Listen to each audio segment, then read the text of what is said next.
Now then, crew, and welcome back to the Andy Mechanic YouTube channel. And you've guessed it, Toolgirl Holley's DR200 is back on the hoist. Finally, we've got some time to do some more work on this bike. And I've managed to retrieve the rear wheel. This has all been completely rebuilt, new spokes and a brand new rim from when you last saw Holley working on this. And the reason for that is there were some broken spokes. We picked up on that a while ago. And I thought, well, you know, if I order genuine Suzuki spokes, they're going to take a very long time to get here. And they're well known for breaking. So these spokes are, I say aftermarket, they're fully stainless steel spokes. And they're a lot stronger as well. So we shouldn't have any problems. And with this bike doing that epic journey from Cape Reinga all the way down to Bluff, at the bottom of the South Island, but about 4,000 kilometre ride, mostly on gravel roads, we need to make sure that this bike is good to go. So it's worth the expense of upgrading those rear spokes, because the bike's going to be carrying a bit of gear, it's going to be on some pretty rough terrain, and the last thing we want is the rear wheel failing. Now, in with this job, not only fitting the wheel, obviously it needs a tyre, we've got a brand new Continental rim tape, high quality there, look, got a new rim tape, we've even got a brand new tyre to go on there, no expense spared. Remember, we found that the rear wheel spindle was bent, the axle, so we've got a brand new axle, and that's the part number for that just there, look, so you've got that. And a new nut. Sorry, don't have the part number for the nut, but we do have for the axle, obviously. Now the stay for the rear brake, that's all been painted and that can go back on as well. And believe it or not, we've even got a brand new brake light switch. Now I might fit this in this video, or I might let Holley fit that when she comes down, one of her little jobs. We will see. Now, to fit the rear wheel, and obviously if you look at that, there is something missing of the sprocket. Part of the refurbishment of this bike is to fit a new chain and sprockets. We'll be doing that in this video as well. So, plenty for us to do. Well, without further ado, let's get the tyre popped on the rim. And then we can fit the sprocket, and then we can fit the wheel to the bike, and then we can fit the chain, the rest of the chain and sprocket kit. That's a new sprocket to go on the engine output shaft, and of course a nice new O-ring chain.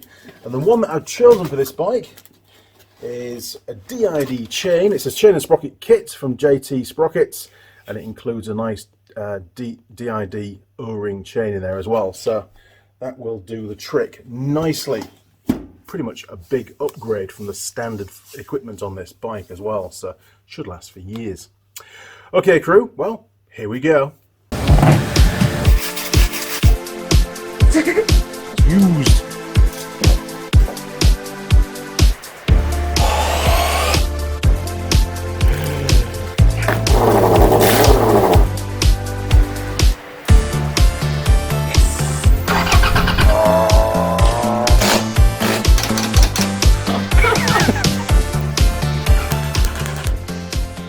You don't paint something without wiping. Honestly.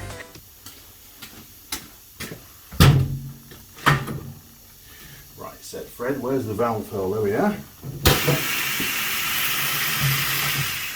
Okay, rim tape.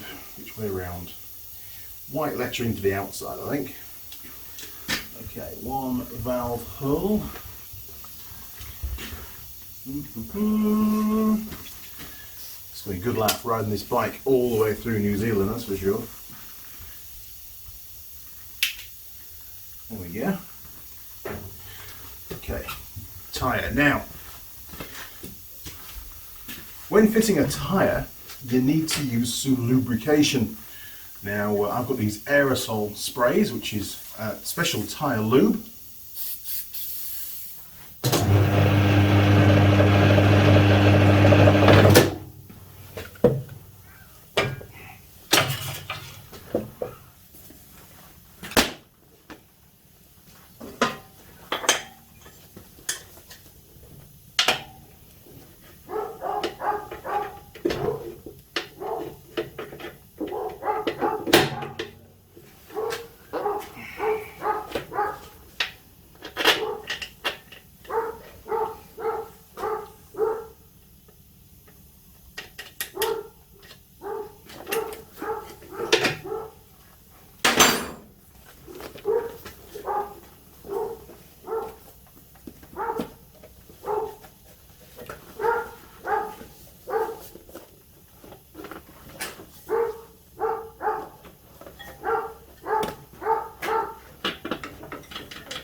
We need to check to make sure that the tyre is sat correctly on the bead all the way around.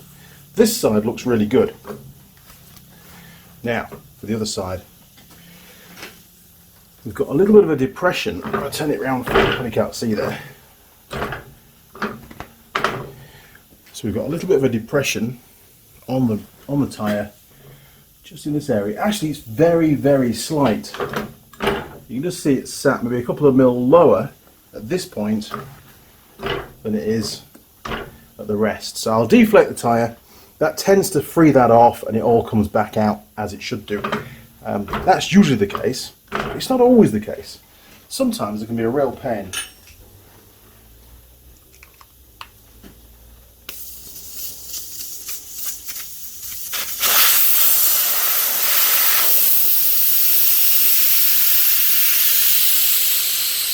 That's why it's really important to use lots of lube when putting tyres on. I'll just push that down a bit. We'll try and get a bit of that extra around this side, just to even it out. Otherwise, it won't ride. It won't be central to the rim, and you'll have a bit of a lump. It'll feel a bit weird when you're riding.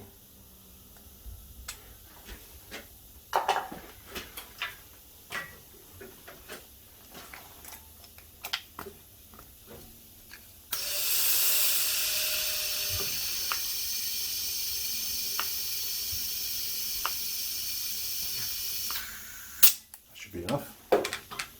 We'll set the proper tyre pressure later on. Okay, how's that looking?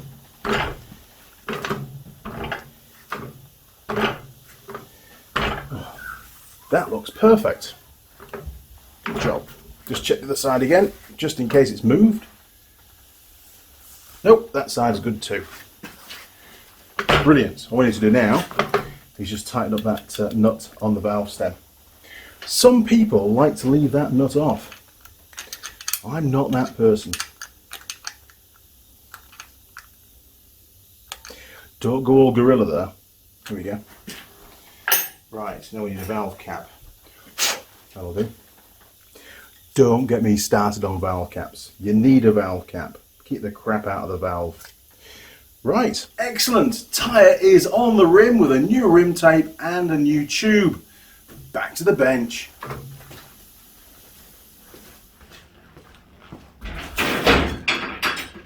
Right, tyres on. Next job is to fit the rear sprocket. So let's take a look inside this JT sprocket kit, see what we've got. There we go, look. Right, we've got a new DID 520 VO chain. Super. We'll go fast with that. We've got a new gearbox sprocket output. That'll go on a bit later on, but this is what we need right now. This is going to go on the rear hub. We need to find the torque setting for the bolts too. Oh, by the way, the part number is 811.48T7, and it's a 48 tooth sprocket. Where's the knife when you need it? There we are.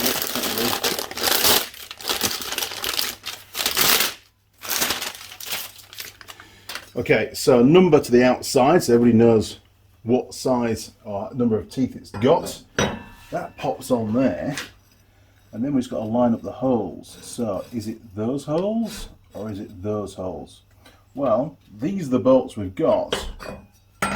Will they go through there? They will. So it's the smaller size holes for this particular bike. Excellent stuff. Okay, so we now need some thread lock. Right, I don't want these little blighters to come loose, so I'm going to use the Forge K121 thread lock. This is the permanent stuff. They'll come out in the future. It's all good. Right, we'll just pop them all in finger tight, and then we'll snug them down, and then we'll torque them up to where they should be.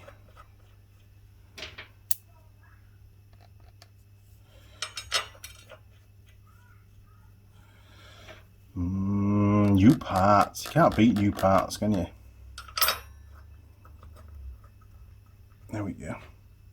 Now sometimes when you wind these in, they can be a bit tight if the old thread lock is still stuck in the threads, so we'll see how we get on. I might have to just clean them out with a tap, but we'll see. I'd rather avoid that if I can.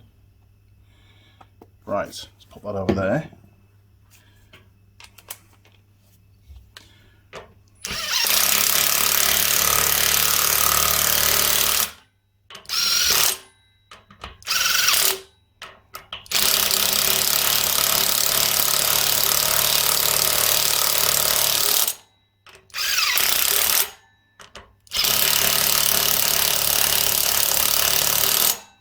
Cool.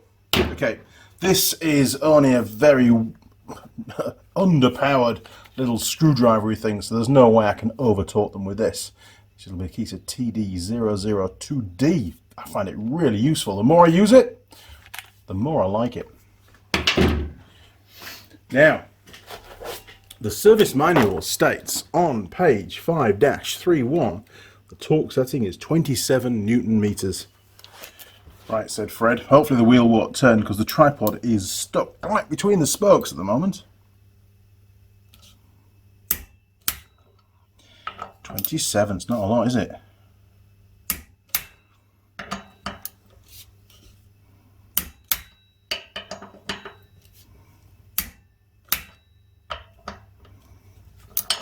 Way easy, Tiger.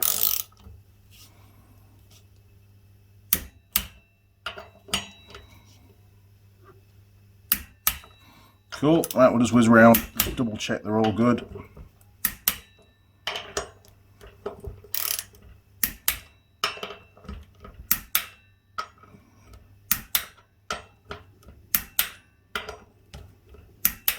Super.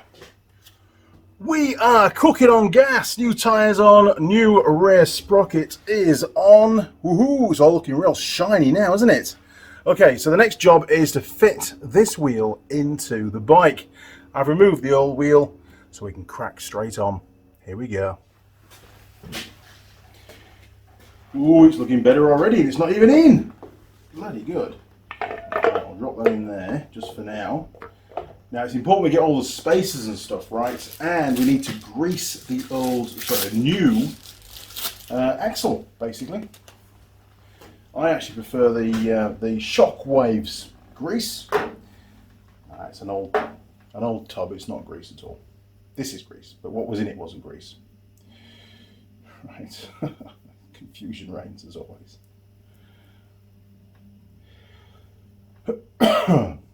Lots of people don't grease the axles, and you need to grease your axle. It's always good to grease your axle. There we go. Look.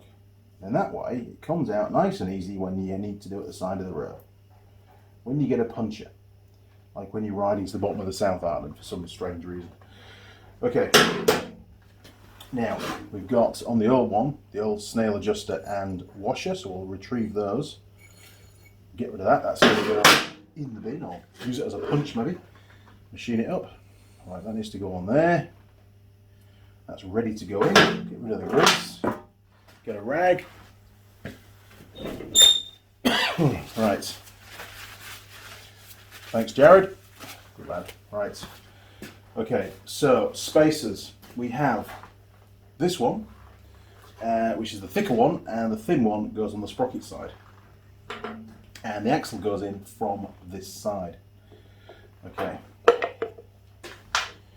So we'll put that in there ready. This is where you need a tool girl. Holly, you should be here today. So crack it on with your bike. Now, the larger diameter of this spacer goes toward the outside. So we'll just hook the spacer in. There you go. You can see the little spacer is now in, well, the larger of the two spacers is now in position. So all I need to do now is insert the other spacer into the side of the hub on the left. So I'll do that now, and then we should be able to lift the whole wheel up and push through without knocking the camera. Oh, every time. Usually takes about 3 attempts. And normally 4 if you've got a camera in the way.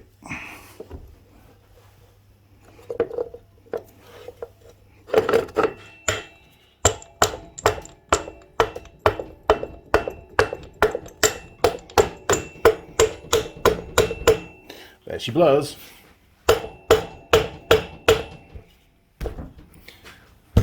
That's more like it. Super job. Right, we need some more bits. We need a washer.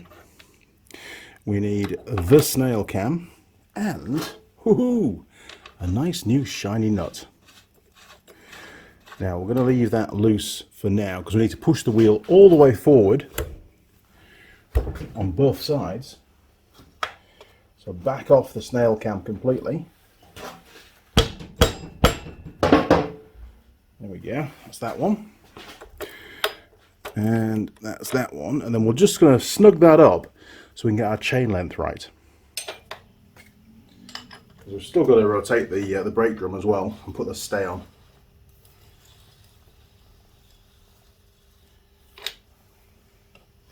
Yes, that'll still rotate. Cool. So the rear wheel is as far forward in the swing arm as it'll go, which is a good thing. We need that so we can do the chain. One freshly painted stay. Well, I say freshly painted. It was painted about 6 months ago, ready to go back on the bike. Jeez. And these, I put these somewhere really safe. So safe, in fact, that I couldn't find them. So I've had to go and get some more and paint those. So, done now though. Right. Pop those down there. Now, pretty sure the stay is the same at both ends. It is, so it doesn't matter. It's not even bent. It's nice and swell. It's pretty straight.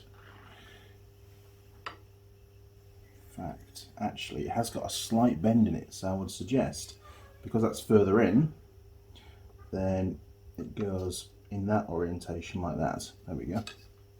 So pop that through there. Get the two washers put on.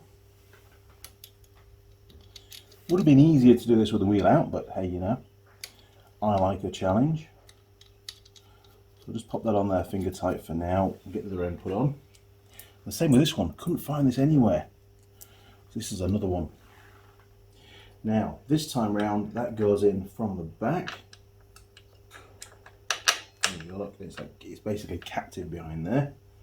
So make sure you twizzle it so that the nut, the bolt head fits in properly. One washer and the nut. There we go. Cool. Okay, let's tighten those bolts up and then we can put the split pins in.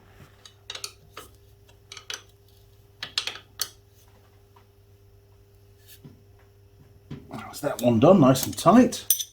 And now for this one, which is, I think, is it a 12? It is a 12. Again, make sure it stays in that in the housing behind, otherwise it'll rotate on you.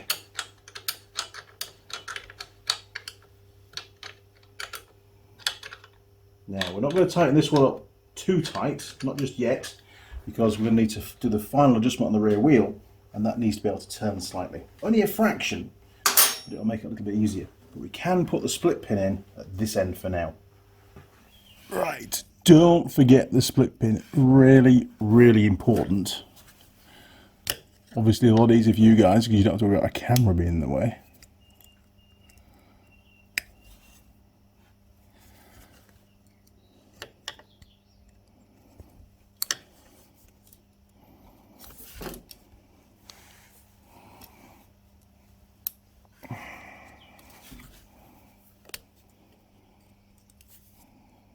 There we go. Good job. And just for note, out of the two bolts, this is the longer bolt. Now we can also fit the brake rod, the pull rod for the rear brake. And again, that could be fitted in two different orientations, so it's important we get it right. And I will suggest it's that way around because it does actually come inboard slightly. Yes, that looks right to me. Okay, now the pin. This is quite a high wear item. So we're going to put some of this this Forge aluminium grease on there, just to give it a bit of lubrication, because I've seen a lot of these pins really badly worn, and if that's the case, then you're going to buy a new one. Right, see, it gets everywhere, doesn't it? Pop that through there. Right, a very difficult angle to film and quite difficult to get in there as well. Now, I know this is the right size split pin. It just seems to be a little bit problematic getting it through.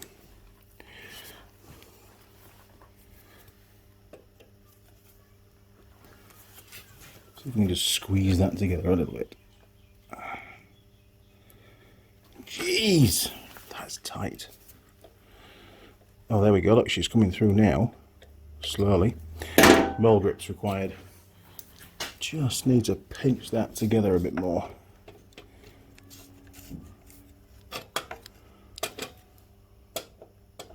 See if we can do it from the top so you're not going to miss out. There we go. Is that going to work? What can you see? Oh, it's so close. There we go. Right, so we'll just rotate that 90 degrees if we can.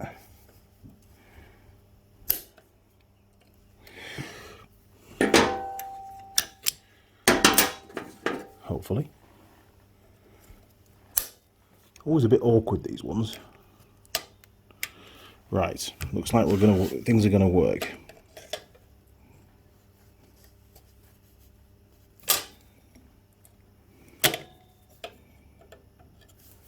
That's one.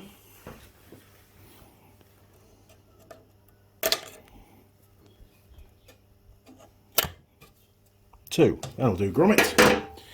Now, at this end, we need to slide that on. That's the spring. There we go. And we've got a little barrel that goes in there, which I have painted.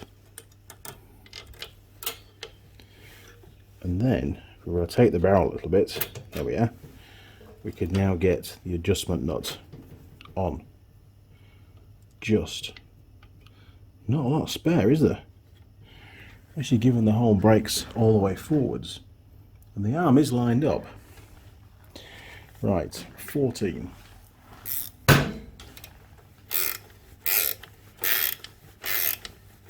Obviously we'll do the final. In fact, hang on, let's put some of that aluminium paste on there as well, because it's a little bit stiff on the threads.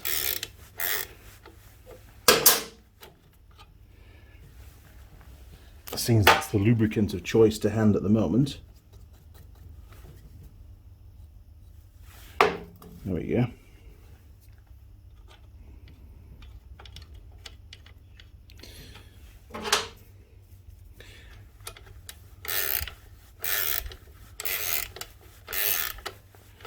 Ooh, I don't like that. I'm going to run a dye down that and clean it up. Right, back shortly. Right, a little bit of cutting oil. Not a lot, just a little bit. I should be able to do this with my fingers because it shouldn't have that much crud in the threads.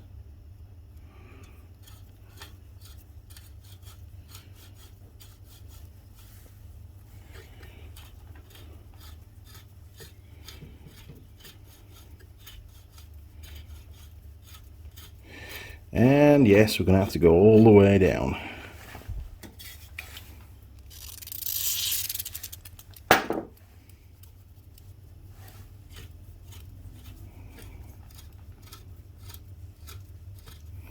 Get all that farm stuff out of the threads, I reckon.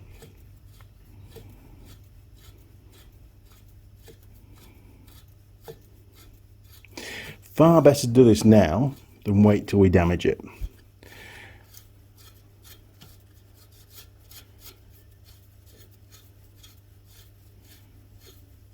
If you haven't got a die, and this is an M6 by the way, if you haven't got one of these, then a wire brush is always a good idea. You can usually get most of the crap out with a wire brush. Oh, it's like a new one. What did that take? A minute to do it properly? Right, we'll stick the barrel back in there.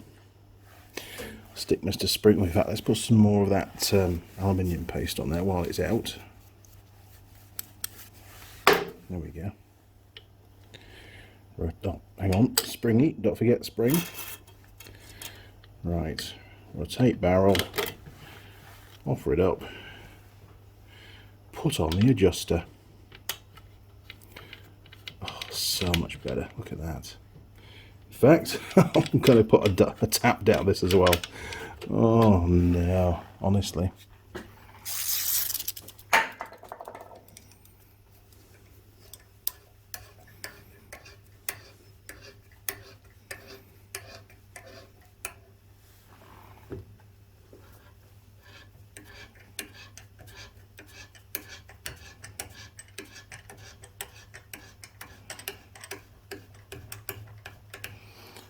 There we go. There's obviously a bit of crap in there as well.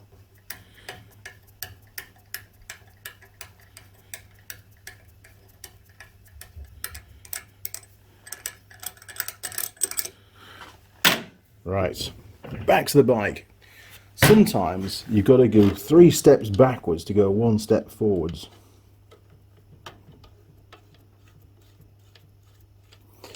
There we are, much better. Right, we'll do the final adjustment on that once the chain's on. I can't believe what I've just found. I've just found the tub with all the bolts in that I was missing. We've got the long one for the front. We've got the short one for the rear. That's for that stay bar. And they're in really good nick. And we've also found the barrel as well. Oh, and a spare one of those as well. Look, there's even a spare one. Can't believe that. Okay, well, they'll go in the parts bin and they'll be labelled up. I've got some new drawers now, so they're all going to get labelled up DR200, little odds and sods. Okay, so the next thing to do is to fit the front sprocket. And then we can drop on the new chain, see how, if we need to cut it down. If we do, we'll do that. And then we can join the chain up and then do the final adjustment on the rear wheel. Whew, we're cooking on gas. Finally. On these little Suzuki DR200s, Suzuki thought it was a fantastic idea to hold the front sprocket on with a small bolt. Now, obviously, Holley's already cut the chain off this bike. I don't want to put the bike into gear and rely on the gearbox to stop that shaft from turning, because using an impact wrench, it could cause damage. So instead, I'm just going to lay the new chain over the top just to link this to the rear sprocket. The rear wheel can't turn because it's down on the hoist, and that should be enough for me to shock that out. Here we go. New chain. Right, don't lose the split link, Andy. Okay, get rid of that. This is where my hands get all greasy. Okay, incoming. Right, so we'll pop that round the old sprocket for now, just so it holds it in place. We will drop it onto the rear sprocket. There we go. Just going to let the jack down a bit so the rear tyre can't turn. And now we should be able to impact wrench that out. The gearbox is in neutral, so there's no assistance from the gearbox. Oh, look at that. Right, and we've got... Oh, that doesn't look like it's not a standard bolt. Somebody's put an aftermarket 8.8 in there, and you can see they've cut the bolt down to fit. Not over impressed with that. I might have to get Bonnie to order me the right one. Okay, duly noted. Something that can always be changed quite easily at later dates. Right, we'll get rid of this chain then. For now, just leave that over there. Right, so that sprocket can now come off, and you can see it's quite badly corroded on the splines. I'm tempted to put a bit of grease on there just to try and prevent, you know, excessive wear. Jeez, can we get that collar out of there as well? Maybe not. If I get a wire brush, because that's pretty manky in there. Right, so what I've got here is a brass wire brush, not a steel wire brush. I don't want to damage the seal behind there. And brass brushes are a lot softer. I want to get as much of that dirt out as I can, to be honest. Not over impressed by that.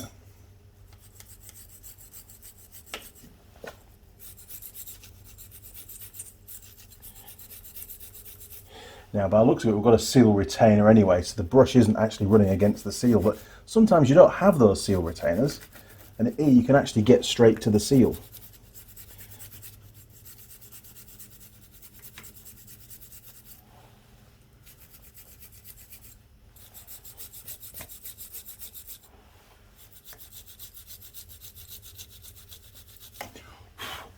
There we go. Cool. Since it's to hand, we'll just stick some of that on there. Let's give it a bit more. Gotta be real careful with these because they fire loads out. There we are, look. Twizzle it round. just want to cut down on the wear on those splines, because otherwise it'd be a, you know, engine rebuild to replace that shaft. There we go. Right, good old trousers. Okay. Now, is it the same? The pattern of this is a TR432-12T7. So 12 tooth, I believe. Let's have a look. Yes, 12 tooth. And it went on in that orientation. Is it the same size as the old one? It is. Right. Excellent. So that goes on there like that. And then there's no thread lock on this. We need some thread lock at least, don't we? Hang on a second. Like I say, I might be changing this bolt at a later date anyway, because it's not the original and it may not be the right tensile strength. But I don't imagine it torques up too much, but we're going to have a look in a second. Right, that's ready for torquing up. So we now need to drop the chain onto the bottom of the sprocket and run round the back here, because when we tighten this up with the torque wrench, this is when we're going to turn in this direction. So I'll get that set up. But first of all, let's go and find out what the torque setting is. Right, I think it's on page 717, straight there, look. Okay, so engine sprocket bolt, 25 Newton meters. That's not too bad, is it? Right, 25 Newton meters. That's the maximum of this little 10 torque wrench. Nearly there.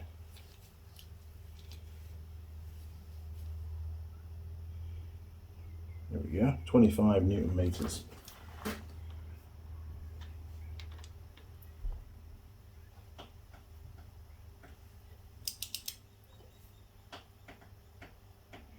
Which is not a great deal.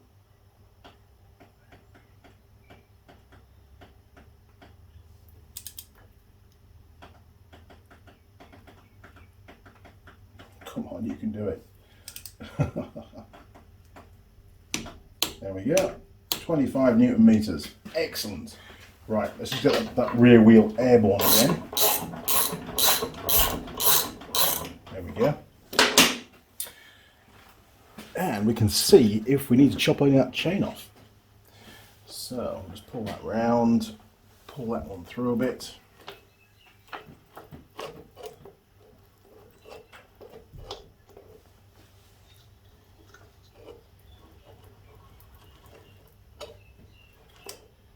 Holy moly. It's exactly the right length. It's as if they knew. Wow, I haven't cut that chain, so let's go and find out how many links it is. Right, it is a 112 link chain. So obviously that's what the DR200 needs. Excellent. Saves me a job cutting it down. Right, the split link. Let's get it opened up, take a look at the various components in that pack, and we can fit it correctly. There's a lot of split links out there that I've come across over the years where they haven't been fitted properly. And because of that, they can fail, and that can cause some pretty serious damage to the bike, to the gearbox casing, the engine, and of course, it might throw you off the bike and you end up sliding down the road, which is always a bad thing, isn't it, on a motorcycle? Right, let's have a look. Okay, so what have we got in the bag? Well, there's lots of various components. This is an O-ring chain, which means we'll also have a stack of O-rings in this little bag here. We've got 4, which is exactly the number that we need. So we'll get that opened up if we can. Where's my knife? Now, Andy, whatever you do, don't cut one of the O-rings. He says, right, there we go. So we've got 4 little O-rings. We've got, oh, it even shows you on there, look. There's a diagram for you, just in case you need to have a little look. Now, notice the most important part is the actual clip. That's this piece here. Notice the direction of the chain. That is, but treat this almost like an arrow, and that is the way the chain would go when you're in gear. Obviously, it doesn't have reverse, it can only go one way. So that is, in this particular bike, in the orientation we're looking before, that would point on the top of the chain towards the gearbox sprocket. It is important you get it the right way around. Otherwise, you have a problem. Because sometimes, if it gets caught on a guide or something, it can just put pressure on there and it can cause it to ping backwards and fall off. If it's that way around and it hits something, all it does is push it a bit further on, you know, or snug it up. It can't actually drop off. Right, we've also got some special DID grease, and that needs to go on the O-rings and on these two pins here as well. Okay, let's get to it. Now this is quite a messy job, and first of all we're going to pop some grease onto the pins. Now hopefully this is going to be in focus. I'll try and do lots of hand stuff. I've already opened the grease packet up, so it's going to come out one way. Oh, there we are, look, brilliant. So I'm just going to put some of that special, super special, very hard to come by grease, because it only needs to come with the chains, on there. You don't need tons of it, but you do need a bit. We'll just spread that around those pins, because if you don't put the grease on, then of course it's going to wear really quickly. Right, now we can drop on two of said O-rings. There we are, look, keep focused, you damn camera, you. One, two. There we are, look, you see that? There, perfect. So two of those O-rings are on. We're now going to stick a little bit more grease on there, and then we can post this in and join the two halves.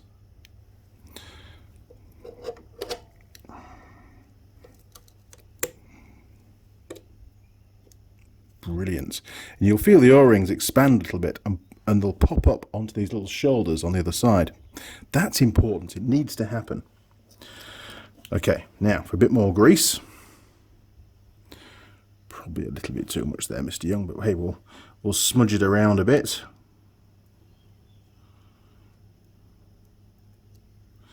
Beautiful job. Now, the other two O-rings. Things are getting very slippy right now. Pop them on there. And we'll pop them on there. Now, this is where the fun starts. And I have a number of tools in my arsenal to help. Now, let's get the plate. And of course, we want the 520 to be towards the outside, so it reads properly when it's in the up position. Now, as you can see, that at the moment, it hasn't gone far enough on, and there's no groove to fit our clip. Now get ready, you'll need a flat screwdriver to ping this on, so make sure you've got one to hand. I'm going to find a pair of mole grips which will allow me to ease this plate into position. I do have a special DID tool for it, but you haven't got one of those most likely, so a pair of mole grips is probably the best thing to show you how to do it with normal tools. Back in a second and I'll clean my fingers off. Right, so I've got an old pair of needle nose mole grips. In actual fact, they've had a little groove cut out. Not that we're going to use it on this particular job, but this little groove here was so we could join the chains on our military spec Supercat back in England. Worked really well. But completely irrelevant to today's video. And they've even lost their little spring looks. Everything's very manual at the moment. Right. Hopefully this won't affect the camera too much. I'm going to try and work around the camera.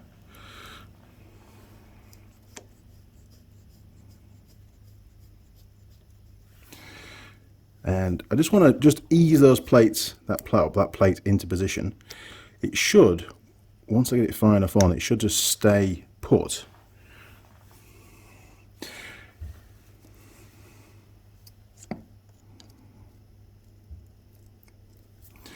And I'm constantly adjusting the mole grips just to get just the right amount of grip. Oh, Mr. O-ring, get back in on your pin. This is what you've got to be really careful of, is to make sure that the O-rings don't escape, because when they're all greased up, they're little blighters, they really are. Right, plate.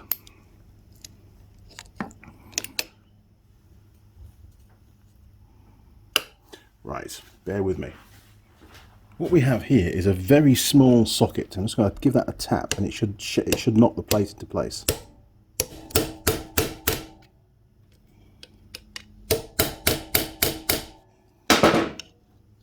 We are nearly there, people. So the clamp is just holding everything together, and then we're shocking this outer plate into position.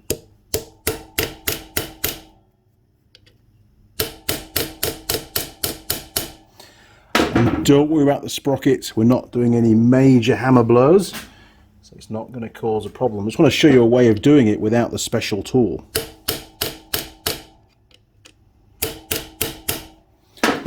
Excellent. Now that should stay put. So the important part to this is to make sure that the whole joint is compressed sufficiently for these little grooves to be fully exposed. And I can feel that they are with my thumbnail, but I just want to check using the actual clip, because if they're not fully exposed, then your clip isn't going to go in properly. Now we're on the top of the sprocket, so the chain is going to go in that direction towards the gearbox, and we've got the front of our clip, our little spring clip, so that needs to go on there like that. And then to fit it, we've got to move it backwards. So I'm going to move the camera now so you can see a side-on shot of how it clips into place. There we go. So I'm just going to pull it back out again so you can see. So it goes in that orientation. Now we're on the top of the sprocket. So like I said before, the sprocket, where's my pen? Hang on. So when the bike starts to move, the sprocket will go in that direction, which means that's the correct orientation for the clip. Now, the way that I do this is I don't want it flying across the workshop, so I'm going to put my finger just over the side of the clip a little bit, and I'll take a little screwdriver down here, well, a medium-sized screwdriver, down here, and just keep wiggling it.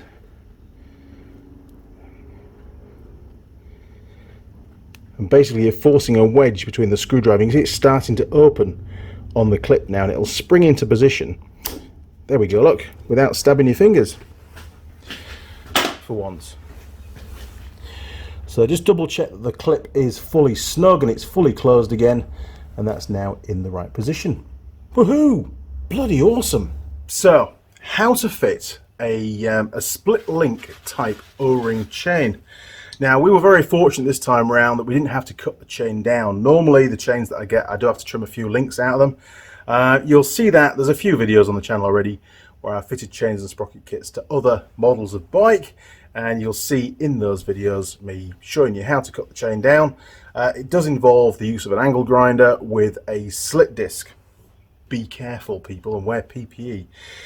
In this instance, we were able to use a very antiquated pair of needle nose mole grips. Very useful, just to gingerly keep clamping that that joint up. And then we used a little tiny socket. This one is, what is it, a 6mm Teng socket, just to tap over the outer plate to sort of shock the plate onto the rear plate with the two pins. Once it was in position, it was just a simple matter of levering the clip, obviously in the correct orientation, into position using sort of a flat size screwdriver. And it's not a particularly big one, and no, I didn't lose any blood doing it. It does happen quite quickly, and make sure where you've got your fingers, otherwise you could stab yourself. Again, never a good idea. Okay, all that's left to do now is to tension up that chain. So let's take a quick look in the service manual and see how much free play that chain should have. Here we go. Right, apologies for flickery stuff. When it's white light with these fluorescent tubes, the camera really doesn't like it. Okay, 2-8, which is general maintenance, before we take the engine apart. 2-8, so that's 2-6, next page. There we go. Right, it says here, along the bottom, in the middle, we should have between 25 and 40mm of play. That's the chain being pulled fully down and then pulled fully up. That's the travel that the chain can do. Up and down, 25 to 40mm. Let's go and set that. So we've got a guide just under here, and we've got basically at the end of the sprocket, or the start of the rear sprocket down there. So about in the middle, we should have about 25 to 40mm. So if I hold that up and we go from the middle of the link, so that's well, I'll do it on that one, look. It's as high up as it will go. Well, we've got about 60mm at the moment, look.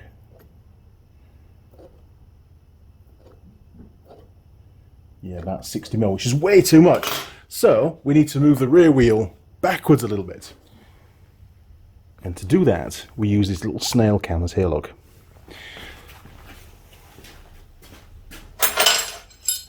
So first job is to slacken off that axle nut. Now, remember, we only just sort of snugged it up. We're just going to back it off a little tiny bit, and we should now be able to move these little snail cams. So we're on, what are we on now?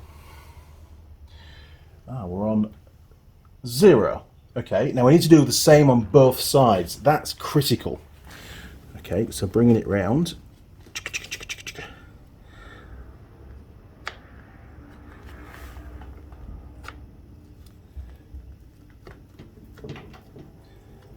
Where's my hammer? It's actually been hit with a hammer before, and it's slightly bent and catching on the swing arm. So maybe I'll get a flat screwdriver and just lever that out a little bit. Sorry, Tang. Good test for you there. There we go. Right, now we should be able to move it by hand again. Okay, one more click. There we go. Right. We'll make sure it's nice and snug. Let's go and check our chain movement. Right. All the way up. I'm going to hold the ruler about there.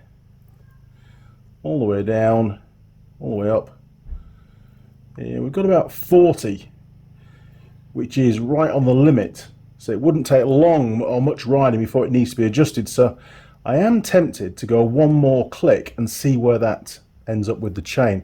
If it's below 25mm, we're going to have to come back to this position. Right, one more click.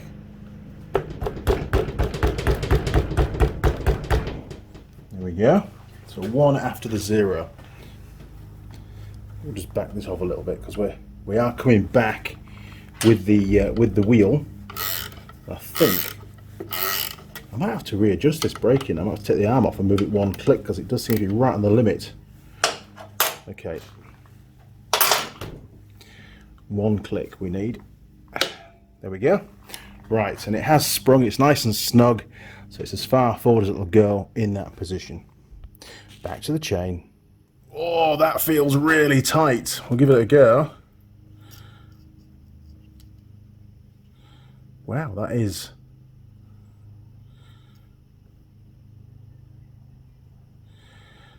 Okay, let me show you a little trick. I think we're right on the limit. When we come to tighten up the rear axle, we need to make sure that the wheel's as far forward as it'll go. So I'll show you a trick, and then we can. This might just free off a little bit. Now I was shown this years ago, and what you need to do is get a 3/8 drive sort of extension bars, usually about the right size. And as you can see there, oh, let's jack it up slightly, I think. That brake is definitely on. Hang on.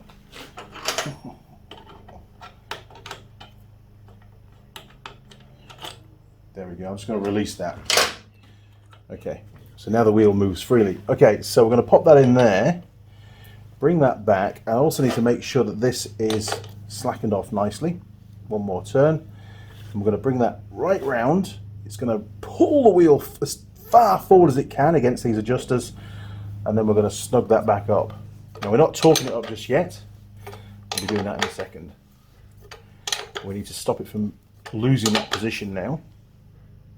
Okay, let's remove that and let's go and retest our adjustment.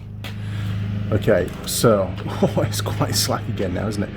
Okay, so it does make a big difference actually. So we're there. Oh my word. Look at that, we're nearly at 50 again, so I reckon we need to go one more click. It makes a huge difference doing that trick. That's why it's so important you get it right. Right, we'll just back it off a little bit. There we go. And we need to go one more click. That's it, she's clicked in there. So we're now two clicks after the 0. Other side. Okay. One more click. There we go, that was easy. Right, let's go and check our chain again. But not before we've tightened up the rear wheel spindle again. We need to keep doing this, otherwise we'll get an inaccurate movement on the chain, and when we come to tighten it all up, it'll be way out. So what have we got this time? Well, that looks pretty good actually. It feels pretty good. Let's have a measure up. Okay, so we're there.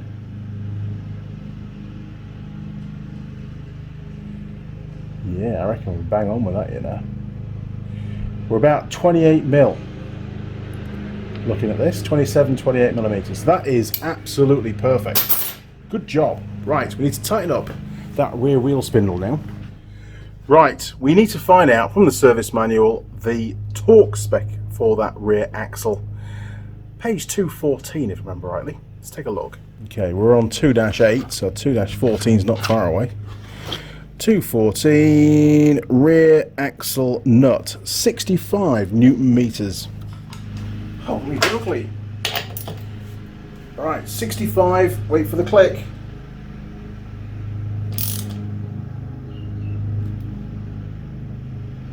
Nearly there. There we go. Excellent. Job done. We're not out of the woods just yet. We've got a problem with that rear brake, and we need to move the arm that comes out of the drum and onto that pull rod that we fitted earlier on. We need to move that arm one spline basically clockwise so we get some adjustment back on that rod. It's not an easy task with the wheel in situ, but we can do it. Here we go. You can just about see what's going on. We did mark the arm when we rebuilt it, but for some unknown reason it's not quite correct, so we need to move it one click round, and to do that we need to remove this pinch bolt. This is the bolt head, and the nut is just up here out of the way, so I can get a socket onto that, get a spanner onto here, and then we should be able to pull that out. And I'm hoping there's enough clearance just here to allow this to come off the splines, rotate it, and then push it back on again. Otherwise, I will take the wheel out again. Damn. Now, you wouldn't normally have to do this. I think the only reason why we're having to do it is because we got it one spline out when we came to assemble the whole thing. Even though we marked it, which is really weird. It may well have been, I think, actually in the wrong place when we marked it, because the shoes were quite badly worn. I think the previous owner, and it was on a farm fleet, was this bike. It got a lot of use, to be fair. I think they'd sort of tried to over-adjust, move the arm back to try and get a little bit more use out of the actual shoes themselves, which is not what you should do. Right, just going to try and leave it. Oh, look at that. That's what maintenance is all about, isn't it? There we go. Right, and we can just shock that on. Every tool's a hammer. Ooh, she's nearly on. I need it more on than that, though. It's just dead flush. I'd like to see a little bit of it protrude outwards. And this little trick normally works. Just another ½ mil. Just for peace of mind. Because, you know, if I'm doing skids up to junctions and things, which I probably will do, the last thing I want is this thing to drop off.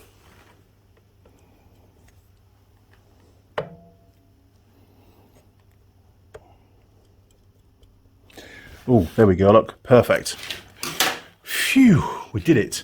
Now, also, the bolt was in that way around. That's a bad thing if the nut falls off. So we're going to put the bolt in from the top and then have the nut down here. So if the nut does fall off, at least the bolt still stays in position. And there's a groove in this camshaft here. It is actually a camshaft in the cam. So it'll stop this from dropping off completely, at least. Oh, that was intense. You hear about the family that went camping? It was intense. Oh dear. My jokes never get any better, do they? It just reminded me of that joke, sorry. Right, a bit more. A bit more. Hey! Right, one more.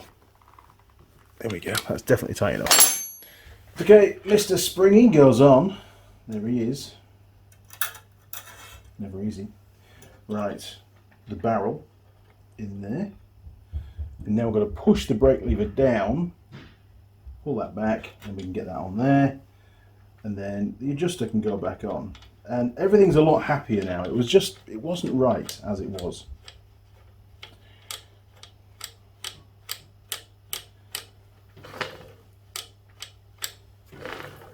Just starting to bind, I think. Let's check the play on the pedal. Right, pedal. Ooh, lots of travel. We can keep going yet.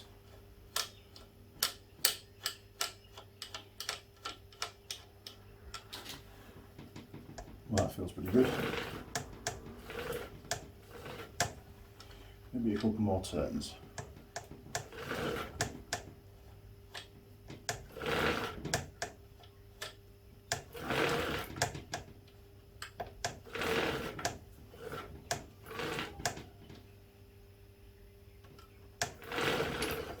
That'll do me, grommet. Perfect. Another job done. Oh, there's one last thing we need to do, and that's to tighten this up and put the split pin through. Lots of mechanics forget that, and that usually goes out loose. Very, very bad. I say lots, you know, a tiny percentage of all the mechanics out there. But I have seen this come, you know, being left loose. The nut falls off, you apply the brake, and the drum spins around, bending all of this. As it bends, the brake jams on and it causes a problem on the road because you leave a big skid on the tarmac and you'd be lucky if you're still on the bike. Right, so we'll give it a crank up. And if you're doing a chain adjustment, you really should slacken this one off. The other one does pivots even though it's tight, but this one doesn't. This is actually clamped to the drum and it needs to be loosened in order to do any kind of adjustments. Now again, we'll put the split pin in through the top. And then we'll just bend it round. There we go, look. Nice, good job. Geez, we're really cooking on gas now. We've done the rear tyre, we've fitted chain and sprocket kit to the bike as well. Man, there won't be much left for Holley to do when she gets down here. We'll just have beers all day long. One last job I'd like to do, because I've already got the part out, is to fit the rear brake light switch. Now, the old switch was completely defunct. I don't think brake lights are a necessity on a farm. They are where I'm going. The bike's got to go through a warrant of fitness. So the part number for this, it's a brand new, genuine Suzuki part. The part number is there, look, trying to read it backwards, 37740-45D for dog 00. And of course, it also needs the correct spring. And a lot of the springs on the bikes that I bought, and I did buy a batch of these springs had gone. So I managed to find a good second-hand one. Couldn't get a new one. Not a genuine Suzuki one, which is a bit weird. Anyway, let's head over to the bike, see how it's going to fit on, and get this done. Now, the pickup for the spring, where it hooks onto, is just there, basically. And it runs behind this, the pull rod for the rear brake, and it clips onto where the switch is mounted, which is just behind this lower bar for the pillion pegs. Because this bike has got a road frame on it, it can take 2 people. The farm bike doesn't have this bit. It has a slightly different configuration for the brake light switch. So, obviously, we needed a spring off the trail bike, the road bike. Okay, so this switch works basically by joining 2 contacts inside when it's pulled. There we go, look. These can fail. You can clean them. And you can also put some electrolytic spray on there just to help it out, just to keep the, you know, the moisture at bay kind of thing. Right, so we're going to clip that in there. There we go. And you adjust it by rotating it, basically, in and out. So, we've already got the spring on at the pedal end. Just open the end up. I need to get that through here now. So what we'll do is we'll adjust it to maximum nearness to pedal to give us as much movement as we can get. There we go, that's as far as it will go. We'll get our very useful long nose pliers. I should be able to rotate the actual pickup. Yes, there we go, look, that rotates. And then I can hook it in. With my eyesight, it's not easy, I'll have you know. The old close-up eyesight thing is a bit of an issue nowadays. gonna have to go and see that guy that does the eye exam stuff. Now, you don't want to go gorilla opening up the spring too much, because if you do, it might snap, and we've only got one. I have to rotate it a bit more. Hang on.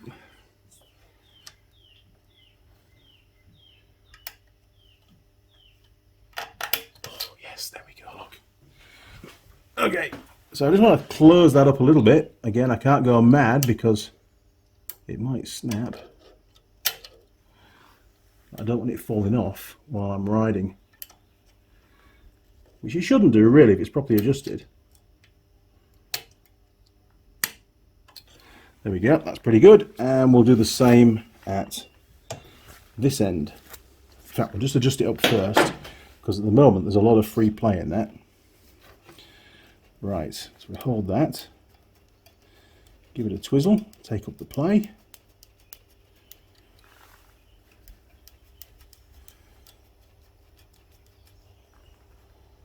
That's looking pretty good actually, I like that. And they have a spring in them to allow a bit more give, because sometimes there's too much travel. If you have too much travel on your brake pedal, i.e. your back brake isn't adjusted properly, it would damage the switch if that spring wasn't in place. You can't just put a piece of wire between the two. Okay, is it manipulating the switch? It is. It might be pulling it out too much actually. There we go, that looks about right. Let's get it plugged in, and then we can see if the brake light works.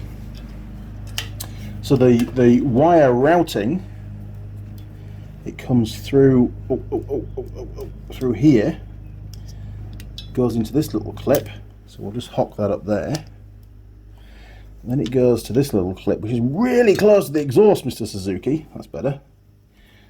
Try and get it away from the exhaust a bit. And then I would suggest it goes up behind there, because you don't want it on the outside of the frame. That is crazy close to the exhaust. Now there is going to be a side panel here, so maybe, I don't want melted wires, maybe we will just run it up the outside. Right, now this is the plug on the loom. I'm just going to try and whittle through the wire, or the connector should I say, from the switch, which is no easy task with my fingers.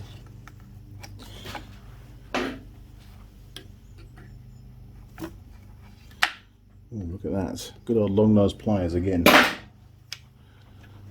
Right, I don't like the idea it's on the outside of the frame, but I also really don't like the idea it's next to the exhaust, so it's the way it's going to be. Right, that needs to go, oh god, not a lot of room in here. It's a little bike. There we go. So I need to get that up through there. There we are.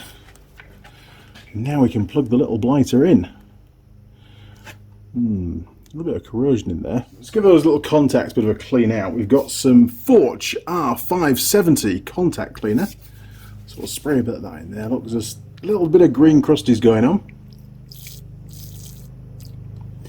Right, I'll give that a second just to do its magic. Where's my little pick? Just going to get that last little bit out on the end. It's actually only on the plastic is that bit, but even so, it doesn't look good. There we go. Right, bit of a blast. Dry it out.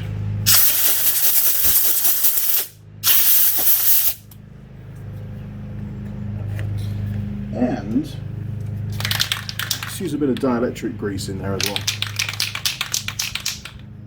What the hell? Seems wrong with it.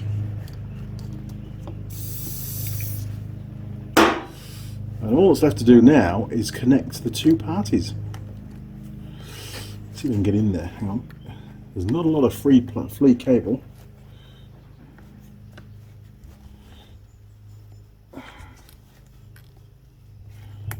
There we go, she's on. Right, well, let's just check to see if it works. Who knows?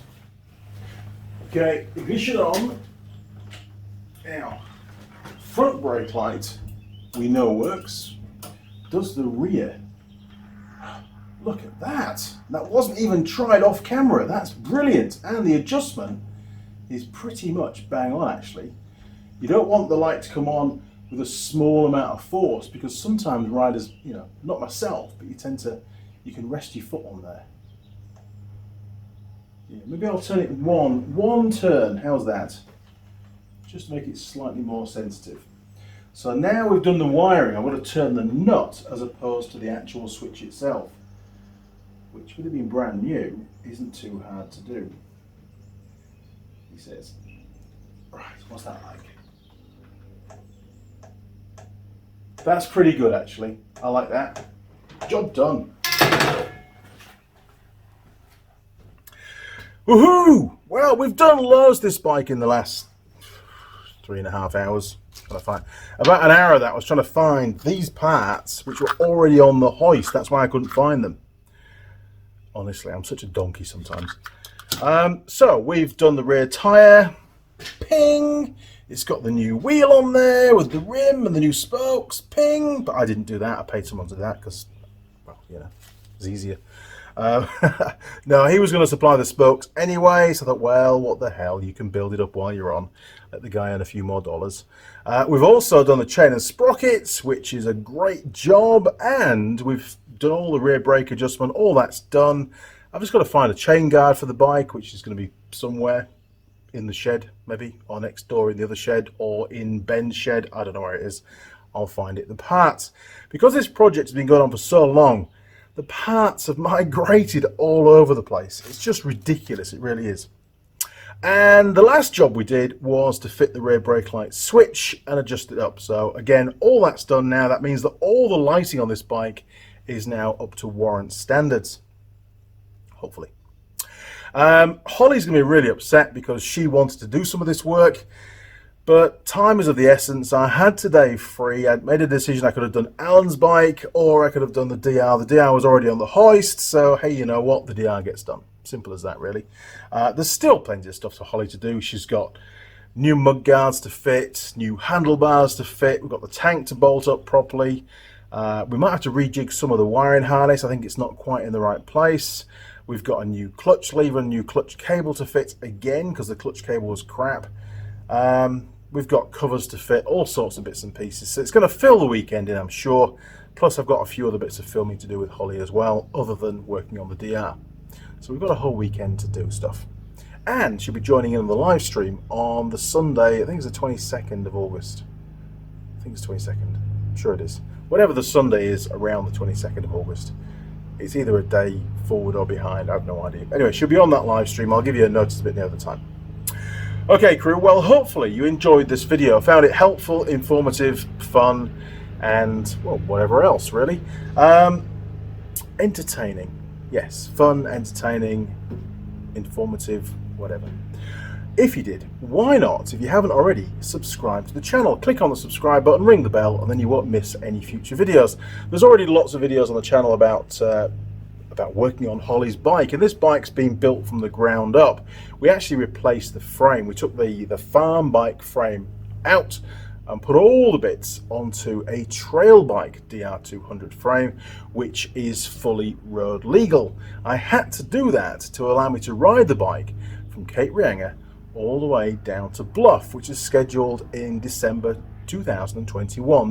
We're in what we are now, July now, so in about 4 or 5, 6 months time, I'm going to be riding this bike about 3,500 to 4,000 Ks across the full length of New Zealand and along as many gravel roads as possible. So there'll be a little mini series about that as well, and we'll see how well this bike performs, because don't forget, this bike I paid 50 New Zealand dollars for. 50 bucks, honestly, cheap as chips, but it's had a hell of a lot of work done to it, and all that work to date is covered in those videos. So if you're interested, you know, go and find that series, start from the beginning and follow us on the journey to get this bike all the way through. I've no idea what's going to happen with the bike in the end. I don't think I'm going to sell it. I might loan it to a museum. There's a couple of motorcycle museums in New Zealand, and they might be interested.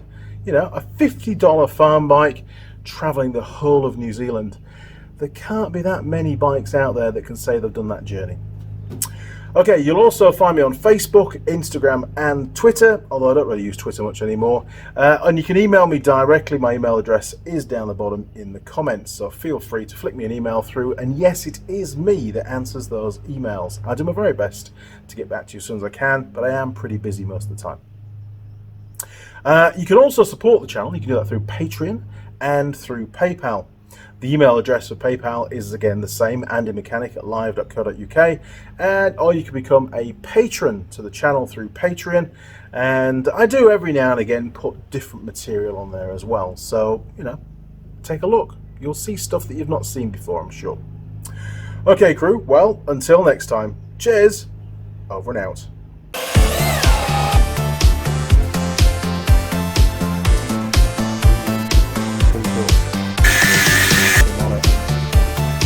And you get the flip again.